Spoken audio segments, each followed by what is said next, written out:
Voilà, juste une petite vidéo en fait pour dire en fait qu'il faut oser parler avec les jeunes, les ados de Dieu, de spiritualité, leur poser des questions pour savoir où ils en sont en fait spirituellement.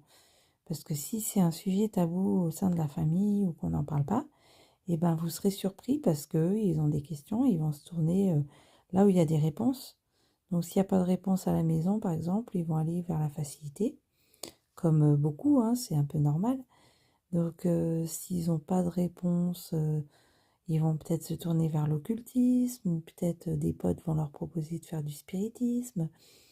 Vous serez très étonné en fait de leurs réponses.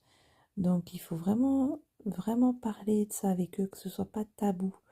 Remettre Dieu au centre même de la famille et leur demander eux où ils en sont. Parce que souvent, ceux qui tournent vers le satanisme ou l'ésotérisme, c'est parce qu'ils n'ont pas eu de réponse à la maison ou pas les réponses qu'ils voulaient entendre, ou c'était trop tiède, ou il n'y avait pas assez de foi. Du coup, ils ont besoin de bases solides.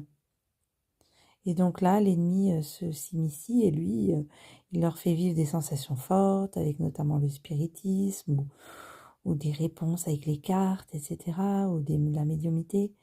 Et du coup, là, ils pensent avoir une réponse, en fait. Je suis allée témoigner dans une aumônerie et dans le questionnaire, on voyait que les jeunes beaucoup avaient touché à l'ésotérisme. Et dans une école également, plusieurs avaient dit qu'à la période d'Halloween, ils avaient essayé le spiritisme pour rigoler avec les potes et qu'ils prenaient ça à la légère. Mais le spiritisme, c'est une porte ouverte aux démons et une fois qu'on a ouvert la porte, c'est compliqué à la refermer. Il faut se confesser, il faut retourner vers Dieu. Donc, il faut montrer l'exemple aux enfants et surtout les ados qui sont fragiles émotionnellement, spirituellement. N'hésitons pas à leur parler et que ce soit pas tabou.